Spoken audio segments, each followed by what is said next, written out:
আসসালামু আলাইকুম। এক্সিরামিক্স প্রেজেন্টস ক্রিক টকে সকলকে আমন্ত্রণ। একটা ইন্টারেস্টিং পরিসংখ্যান দেখাই, তা হচ্ছে ইন্ডিয়া যখন বোলিং করেছে প্রথম ইনিংসে আজকে মাত্র 2 ডিগ্রি করে গড়ে টার্ন করেছে বল, কিন্তু নিউজিল্যান্ড যখন বোলিং করেছে 20 নম্বর ওভারের পর থেকে 3.4 ডিগ্রি পর্যন্ত স্পিনাররা টার্ন পাচ্ছিলেন।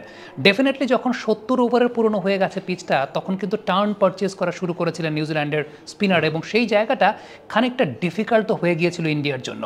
তবে রোহিত শর্মার ইনিশিয়াল ইনিংসটা প্রথম 20 ওভারটা যখন উইকেটটা কিছুটা হলেও ফ্ল্যাট ছিল, অর্থাৎ একদম আমরা যদি চিন্তা করি যে পুরো ম্যাচের প্রেক্ষাপটে 51 নম্বর ওভার থেকে 70 নম্বর ওভার পর্যন্ত যখন উইকেট কিছুটা হলেও ফ্ল্যাট ছিল, রোহিত শর্মাই কিন্তু খেলাটাকে মূলত বের করে দিয়েছেন। এবং তারই কুইক ইম্প্যাক্ট ইনিংসটা, রোহিত 10 ওভার টিকলে কেন ইন্ডিয়ার জয়ের রেশিওটা বেড়ে যায় বা ম্যাচটা ওইখানেই অনেকাংশে ওয়ান সাইডেড হয়ে যায়, তা তিনি আবারও প্রমাণ করেছেন। তবে একটা বিষয় উল্লেখযোগ্য, সেটা হচ্ছে প্রথম ইনিংসে যতটা ইজি ছিল ব্যাট করা, যেটা আসলে ইন্ডিয়ার কোয়ালিটি বোলিংয়ের কারণে নিউজিল্যান্ড হয়তো বা ডিসিভড হয়েছে, দ্বিতীয় ইনিংসে 20 নম্বর ওভারের পর থেকে খেলাটা কিন্তু ডিফিকাল্ট হয়ে গিয়েছিল। কারণ উইকেট যেহেতু 70 ওভারে পুরনো, এরপর থেকে টার্ন করা শুরু করেছিল, টার্ন পারচেস করছিলেন। ইনিশিয়ালি যখন ওই প্রথম 20 ওভারের কনটেক্সটে যখন স্যান্টনার কিংবা রচিন রবীন্দ্র এসেছিলেন, তখন কিন্তু অত টার্ন পাচ্ছিলেন না। স্যান্টনার খুব সম্ভবত একটা বলে টার্ন পেয়েছিলেন। আদারওয়াইজ 20 নম্বর ওভারের পর থেকে অল অফ আ সাডেন উইকেটের নেচারটাও পরিবর্তন হওয়া শুরু হয়েছে। ইন্ডিয়ার পার্সপেক্টিভ একটা বিষয় বলতে হবে যে আকশার প্যাটেল এবং শ্রেয়াস আয়ার ব্রিলিয়ান্ট ব্যাটিং, তারা সংবরণ করেছেন, লোভটাকে সংবরণ করেছেন। বিশেষ করে আকশার প্যাটেলকে কেন আমি আমার দৃষ্টিকোণ থেকে ম্যান অফ দ্য টুর্নামেন্ট বলবো, যে আকশার, আপনি হয়তো বা কাগজ কলমে আকশারের ব্যাটিংটা ওইভাবে দেখতে পাবেন না, বাট আকশার ইম্প্যাক্টটা অনেক ইম্পর্টেন্ট ছিল। যখনই উইকেট গেছে হারলে আকশার নেমে কিন্তু রানের চাকাটাকে সচল রেখেছেন। বাট আজকে কন্ডিশনটা ডিফারেন্ট ছিল, এই ডিফারেন্ট কন্ডিশনে আকশার কিন্তু মানিয়ে নিয়েছেন। এই মানিয়ে নেওয়ার জায়গাটার জন্য আসলে ফুল ক্রেডিটের জায়গাটা তিনি পাবেন। এবং টু বি ভেরি অনেস্ট, যে আকশারের এই ব্যাটিংটা, এটা দেখার মতো একটা ব্যাটিং ছিল, যে লোভটাকে সংবরণ করেছেন, ওই টাইমে সিঙ্গলসের উপর পারচেস করার চেষ্টা করেছেন। So same thing goes with Shreyas Iyer. Normally short খেলতে বেশি পারদর্শী বা শর্ট খেলার জন্য প্রমিনেন্ট, বাট ওই সিচুয়েশনটাকে হ্যান্ডেল করেছেন। ইট ওয়াজ ভেরি ইম্পর্টেন্ট ওই সময়টা স্ট্রাইক রোটেশনটা চালিয়ে যাওয়া। নিউজিল্যান্ডের বোলাররাও ডিসিপ্লিনটা মেনটেন করেছে একদম।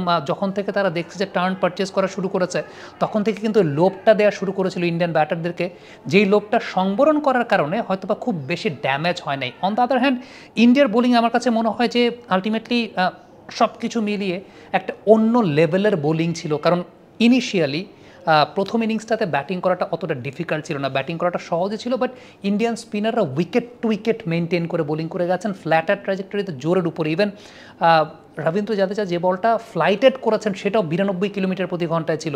সো ওই কন্ডিশনটাতে ইন্ডিয়ান স্পিনাররা আসলে একটা অন্য লেভেলের বোলিং করেছেন। এবং অন্য লেভেলের কথা যখন বলি, তখন এক্সিরামিক্সের কথা বলতেই হবে। এক্সিরামিক্স গ্রুপ নিয়ে এসেছে সুগার এফেক্ট ওয়াল টায়ার্স, যা সূক্ষ্ম টেক্সচারের সঙ্গে সফট গ্লো মিলে লাক্সারিকে নিয়ে গেছে অনন্য এক লেভেলে।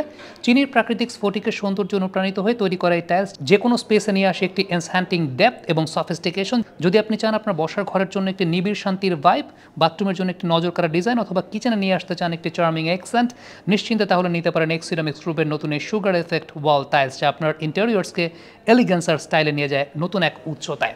ঠিক ইন্ডিয়ান ক্রিকেটটা আসলে নতুন একটা উচ্চতাতেই আছে, যেটা হচ্ছে 2019-20-এর পর থেকে আমরা যেটা দেখতে পেয়েছি, ডোমেস্টিক ক্রিকেটে তারা এমনভাবে ওই জায়গাটা ইনভেস্ট করেছে, তাদের ইনফ্রাস্ট্রাকচারটা এমনভাবে গ্রো করেছে, আলটিমেটলি তারা কখনো জেনারেশন গ্যাপ পড়তে দেয় নাই। এবং দেখেন একটা বিষয়, যে এই যে লাইন আপটাতে, ঠিক আছে, আজকে বিরাট কোহলি হয়তো বা ডিপ ক্যারি করতে পারেন নেই, শ্রেয়াস আইয়ার ওয়াজ দেয়ার, আকশার প্যাটেল তার রোলটাকে চমৎকারভাবে তিনি প্লে করেছেন। এবং সত্যি কথা বলতে, ইন্ডিয়া যখন ব্যাটিং করছিল 20 নম্বর ওভারের পর থেকে উইকেটটা কিন্তু একটু স্টিকি হওয়া শুরু করেছিল, এবং যেটা নিউজিল্যান্ডের স্পিনাররা বেশ ভালো কোয়ালিটি বোলিং করেছে। দুটা দলকে ফুল ক্রেডিট দিতে হবে, দুটা দলই বেস্ট পসিবল ক্রিকেটটা খেলেছে।